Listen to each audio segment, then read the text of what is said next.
Welcome to our channel chemistry wizard. आज के हम इस वीडियो में पढ़ने वाले हैं केमिस्ट्री ऑनर्स पेपर 6 2018 के क्वेश्चन बैंक LNMU का। तो यदि आप मेरे चैनल केमिस्ट्री विजार्ड पे नए हैं तो प्लीज़ चैनल को सब्सक्राइब जरूर कर लीजिए और अपने फ्रेंड्स ग्रुप में शेयर जरूर कर दीजिए, ताकि आपके एक प्रयास से बहुत सारे ज़रूरतमंद लोगों का, यकीन मानिए आपके एक थोड़ा सा प्रयास से बहुत सारे लोगों का नैया पार हो सकता है और वो आपको दुआ भी देंगे, है ना। तो देखिए, पहला क्वेश्चन है, what is half life of radio isotope. एक का ए है। यदि आपका सेशन 19 से 22 है तो आपके लिए क्वेश्चन बैंक कौन सा इंपॉर्टेंट होगा, वो हमारे आप सॉरी यदि आप मेरे चैनल पे नए हैं तो प्लीज़ चैनल को सब्सक्राइब कर दीजिए और दोस्तों ग्रुप में शेयर जरूर कर दीजिए। देखिए, अभी हम बोल रहे थे इम्पोर्टेंट के बारे में। कोई इम्पोर्टेंट नहीं होता, सब इम्पोर्टेंट ही होता है। यदि आप चाहते हैं इसके 2018 के अलावा क्वेश्चन बैंक चाहिए आपको, तो आप हमारे व्हाट्सएप के माध्यम से 65 रुपये पर पेपर, 65 रुपये पर पेपर आप हमसे प्राप्त कर सकते हैं व्हाट्सएप के माध्यम से। डिस्क्रिप्शन बॉक्स में व्हाट्सएप का है नंबर दिया हुआ है, आप वहाँ से मैसेज कर सकते हैं। ठीक, तो ये देखिए अभी, what is half life of a radio isotopes, how it is related to its average life. अब कहता है कि हाफ लाइफ क्या होता है रेडियो एक्टिव आइसोटॉप का, ये कैसे एवरेज लाइफ पे रिलेटेड है, सो हमको डिफाइन करना है। देखिए, half life of a radio isotope is a measure of the tendency of the nucleus to decay or disintegrate and as such is based purely upon that probability। अब देखिए, half life क्या होता है किसी भी रेडियो आइसोटॉप का, वो हो जाता है measure of tendency of nucleus. वह होता है कि वह न्यूक्लियस जो है कितना डिके होता है और डिसइंटीग्रेट होता है, उसी का मेजर ही होता है वो, है ना। And as such is based purely upon the probability, ये प्रोबेबिलिटी पे भी डिपेंड करता है। अब देखिए यहाँ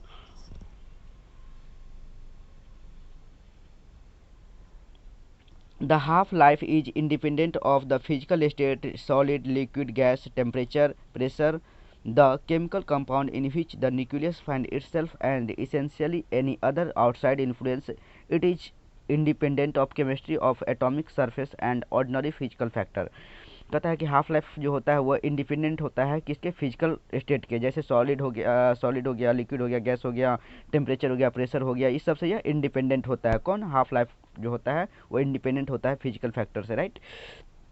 तो ये कह रहा है it is independent of chemistry of atomic surface and ordinary physical factor. ये जो होता है ये जो होता है एटॉमिक सरफेस और ऑर्डिनरी फिजिकल फैक्टर से डिपेंड नहीं करता है, यानी इंडिपेंडेंट होता है।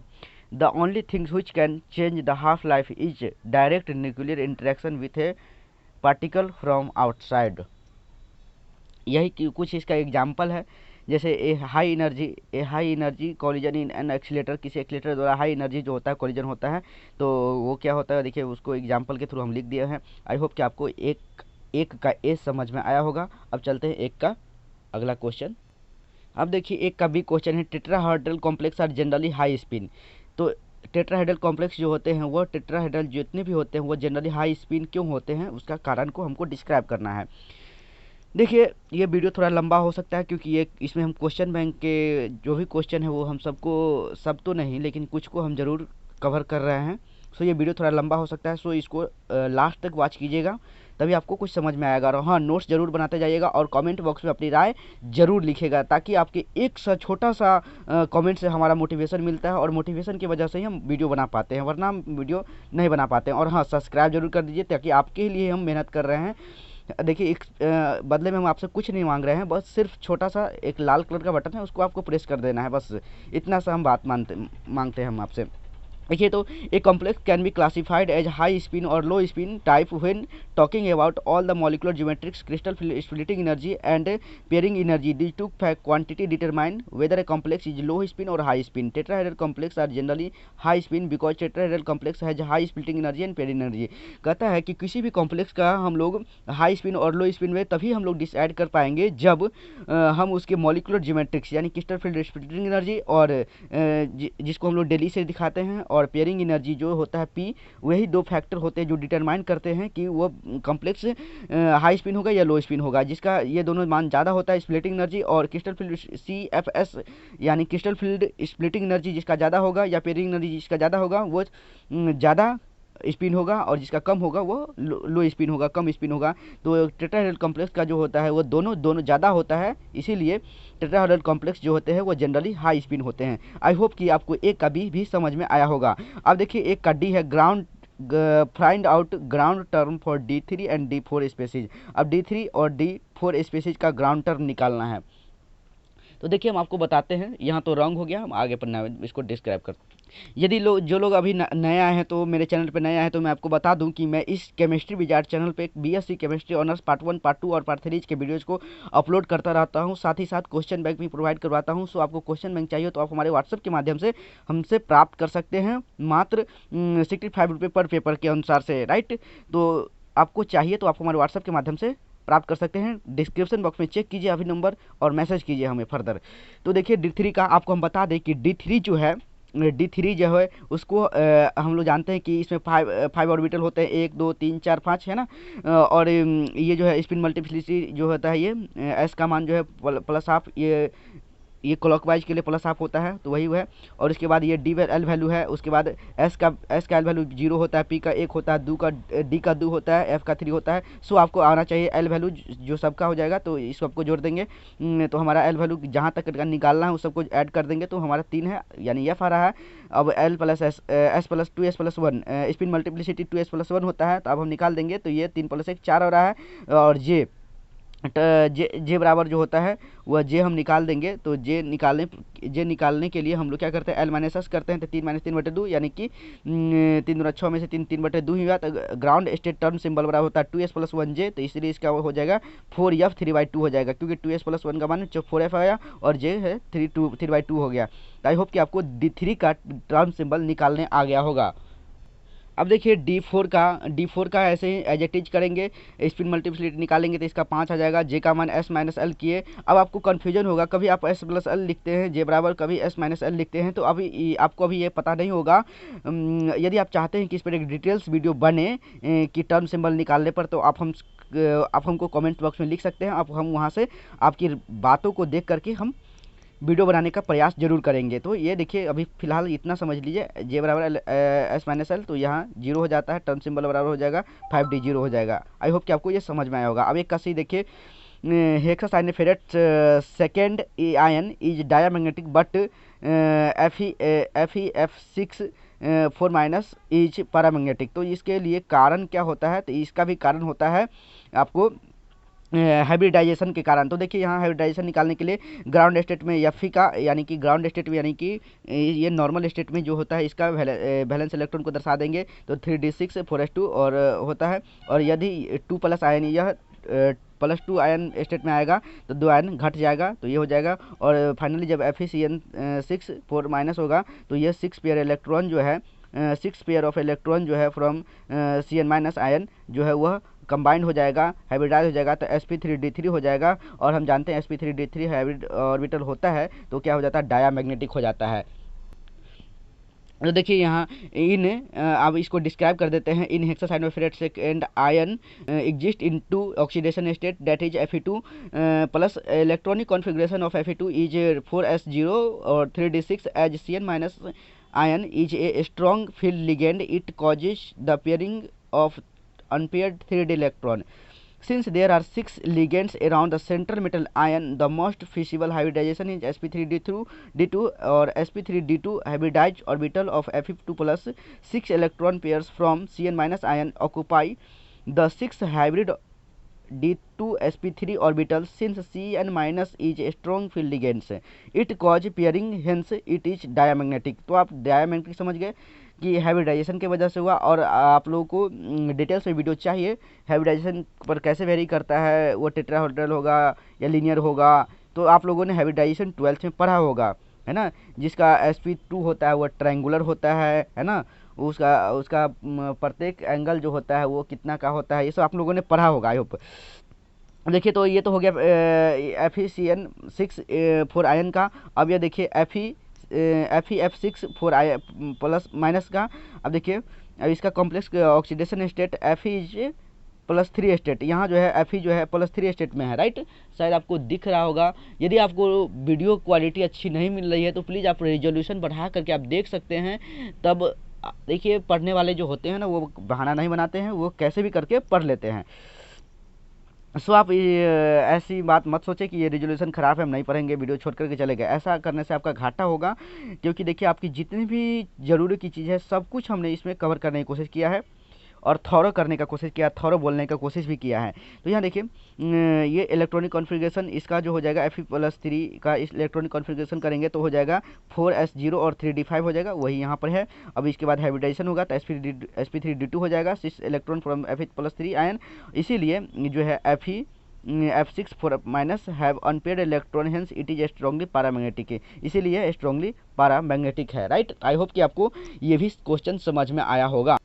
अब देखिए दो का क्वेश्चन पहला है कि discuss method for separation of isotope. कहता है कि आइसोटॉप के सेपरेशन के मेथड को हम लोग डिस्कस करना हम लोगों को। तो देखिए there are 6 method of isotope separation we have describe so far: diffusion, distillation, centrifugation, thermal diffusion, exchange reaction and electrolysis have all been tried with some degree of success on either uranium or hydrogen or both. Each of these method depends on a small differences in the average behavior of molecule of different isotopes.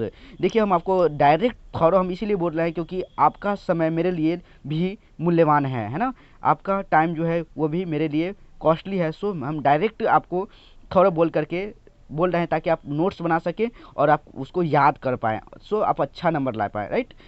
सो हमारा भी mission यही है, उसी पे हम work कर रहे हैं और आई होप कि आप लोगों के प्रयास को देख करके, आप लोगों के मेहनत को देख करके हम भी दोगुना मेहनत कर रहे हैं और ये मेहनत ज़रूर सफल होगा। तो देखिए बिकॉज एन एवरेज इज, बहरहाल अभी हम देख रहे हैं ये discuss methods for separation of isotopes. तो अब यहाँ से स्टार्ट कर रहे हैं। Because an average is by definition A statistical matter. All such methods depending basically on average behavior are called statistical methods. Exchange reaction and electrolysis method are properly unsuitable in the case of uranium, and no distillation scheme for uranium has survived. All of the other, शायद आपको यहाँ से हमको clear दिखाना पड़ेगा ताकि आप अच्छे से देख पाए, अच्छे से वॉच कर पाएँ।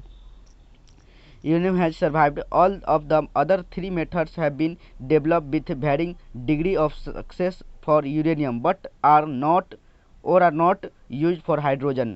तो आई होप कि आपको ये शॉर्ट नोट्स जो लिखना था, discuss the method of separation of isotopes, ये आपको समझ में आया होगा। अब हम लोग करते हैं बी का तो देखिए डिस्कस स्टेबिलिटी ऑफ न्यूक्लियस। तो स्टेबिलिटी ऑफ न्यूक्लियस को हम लोग देख रहे हैं। यदि आप मेरे चैनल केमिस्ट्री विजार्ड पर नए हैं तो मैं अभी भी आपको बता रहा हूं कि यदि आप मेरे चैनल पर नए हैं तो प्लीज़ मेरे चैनल केमिस्ट्री विजार्ड को सब्सक्राइब जरूर कर लीजिए, क्योंकि मैं इस पर BSc chemistry honours part 1, part 2 और पार्ट 3 के वीडियोज़ को अपलोड करता रहता हूं। यदि आप सब्सक्राइब नहीं करते हैं तो होता क्या है कि मैं बहुत सारे वैल्यूएबल वीडियोज़ भी डालता रहता हूं जो कि आपके एग्ज़ाम के पॉइंट ऑफ व्यू से बहुत इंपॉर्टेंट रहता है और आप उसको मिस कर जाते हैं यदि आप सब्सक्राइब नहीं करते हैं। तो हमारे साथ बहुत ऐसे लोग थे जुड़े हुए जिन्होंने ऐसा बात बोला, तो भी हमने ये रियलाइज़ किया नहीं आप लोगों को ये करना चाहिए। तो देखिए discuss the stability of nucleus. तो न्यूक्लियस का स्टेबिलिटी के बारे में हमको डिस्कस करना है। तो देखिए the atomic nucleus is the small dense region consisting of proton and neutron at the centre of atom. कहता है कि एटॉमिक न्यूक्लियस जो है वह छोटा सा रीजन होता है, डेंस यानी पॉपुलर घना होता है, जो कि कहाँ पे रहता है, वह सेंटर ऑफ एटम में रहता है, जो डिस्कवर किया गया था रदरफोर्ड के द्वारा 1911 में, राइट। अब देखिए almost all of the mass of an atom is located in the nucleus. जितने भी मास होते हैं एटम का वो सब न्यूक्लियस में ही लोकेटेड होते हैं, राइट। उसके बाद nucleus is a part of atom which is almost mass and all positive charge of atom, it is highly dense part of atom. Nucleus जो होता है वह न्यूक्लियस जो होता है एटम का वह पार्ट होता है जो जिसमें बहुत ज़्यादा मास और वह हमेशा पॉजिटिव चार्ज से भरा होता है, जो पार्ट का एटम का ही भाग होता है, राइट। और उसके बाद देखिए next point, nuclear stability means, nuclear शायद आप लोग को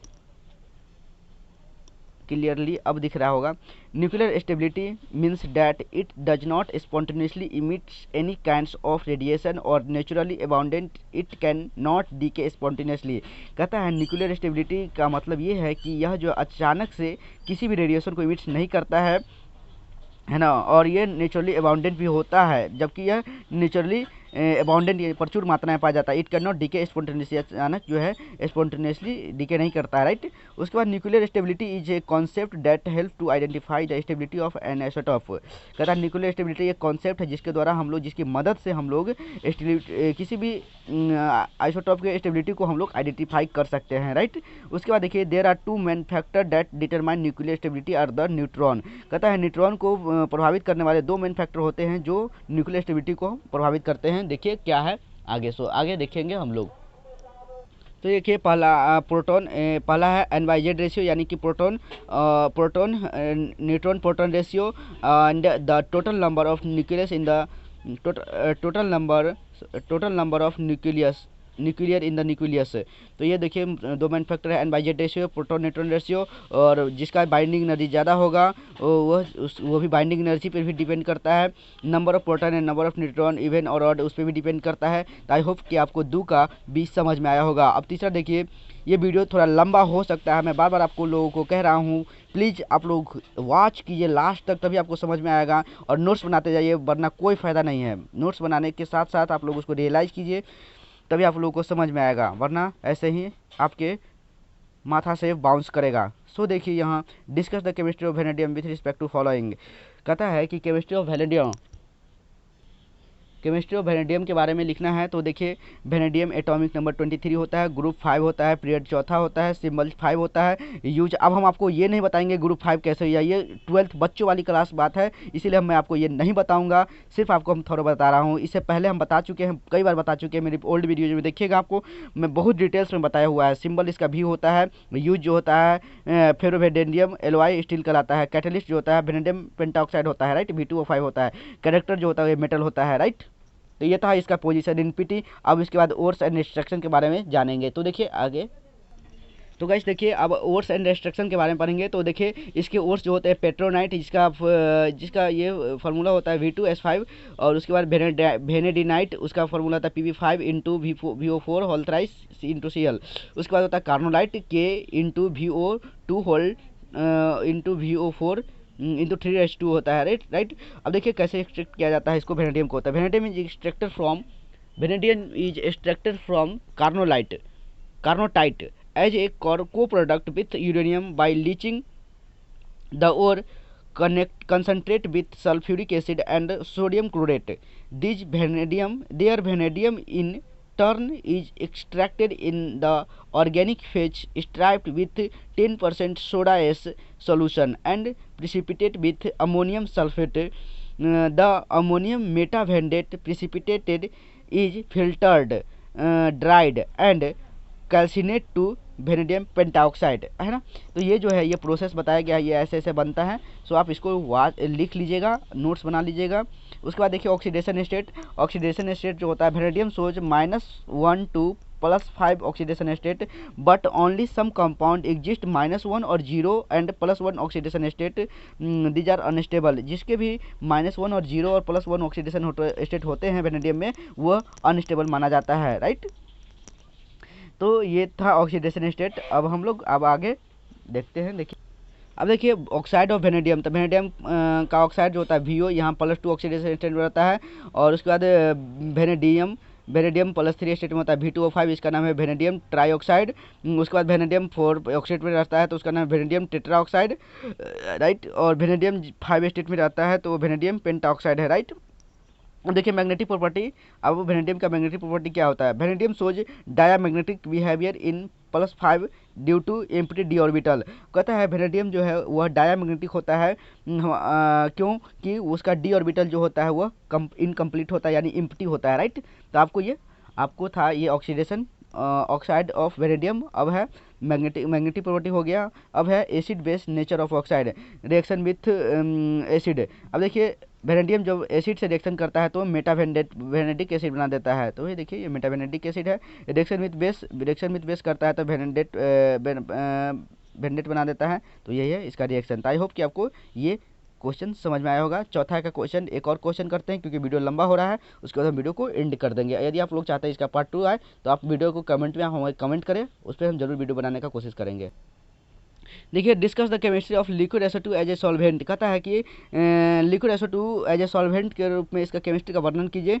तो देखिए although SO2 is a gas at room temperature but it is very much used as solvent in liquid state due to its low cost ease of handling. It should be used very carefully due to its unpleasant smell and harmful psychological effect। कहता है कि SO2 एक gas होता है room temperature पर, but यह बहुत ज़्यादा मात्रा में सॉल्वेंट की तरह यूज किया जाता है लिक्विड स्टेट में। ड्यू टू इसका कारण यह है कि यह जो है आसानी से उपलब्ध हो जाता है और इसको यूज करना हार्डलिंग नहीं होता है उतना, और लो कॉस्ट के कारण, राइट। तो it should be use very carefully, इसको बहुत ही केयरफुली यूज किया जाता है क्योंकि इसका स्मेल जो होता है वो बहुत ही अनप्लीजेंट और हार्मफुल होता है और हार्मफुल साइकोलॉजिकल इफेक्ट भी होता है। It is non protic solvent, it is very good solvent for a large number of inorganic and organic compound, but the solution are not good conductor of electricity as compare to aqueous solution, है ना। तो ये आपको ये लिख लेना है। देखिए जैसे एसिड बेस रिएक्शन करेंगे SO2 का ये स्ट्रक्चर हो गया, है ना। Acid base liquid SO2 undergoes self ionization करता है तो थायोनाइल आयन और सल्फाइड आयन बना देता है, राइट। आपको शायद अब दिख रहा होगा, थायोनाइल हो गया, है ना। SO2 प्लस ये थायोनाइल आयन हो गया, SO3 प्लस ये जो होगा सल्फाइड आयन हो गया, right. Thus, soluble thionyl compound would behave as acid and soluble sulfite as base. The various neutralization reaction in liquid SO2 are given as। अब देखिए थायोनाइल क्लोराइड है, ये रिएक्शन करता है तो ये देखिए 2KCl यहाँ बनाता है और यहाँ से रिएक्शन करता है तो 2CH ब्रोमाइड बनाता है, और ये रिएक्शन है। आप ये रिएक्शन को ध्यान से लिख लीजिएगा, राइट, और इसका नोट्स बना लीजिएगा, याद कीजिएगा, आपको याद हो जाएगा और अच्छे से नंबर आप ला सकते हैं। केमिस्ट्री ऑनर्स जो है बहुत इजी सब्जेक्ट है, बशर्ते आपको वहाँ थोड़ा कंसंट्रेट होना पड़ता है, रेगुलरिटी मांगती है, कंसिस्टेंसी मांगती है ना। तो आसानी से आपको अच्छा जो मन चाहे स्कोर आप प्राप्त कर सकते हैं। देखिए solvation reaction and formation of solvates liquid SO2 from a number of addition compound with the soluble salt. These addition compound are called as solvates and are the similar to hydrates formed with water. For example, NaI plus 4SO2 तो NaI into SO4 ये sulphate बना दिया, इसका भी sulphate बना दिया, इसका भी ये सल्फेट बना दिया। आई होप आपको 4 का ये समझ में आया होगा। आई होप कि ये वीडियो आई होप कि आपको ये वीडियो अच्छा लगा होगा। कैसा लगा ये वीडियो अपनी राय कमेंट में ज़रूर लिखिए, और आप आगे क्या चाहते हैं, आप कैसी तैयारी चल रही है आपकी, कमेंट बॉक्स में ज़रूर लिखें। हम उम्मीद करते हैं कि आपको ये वीडियो अच्छा लगा होगा। Thanks for watching. Chemistry with R is always with you.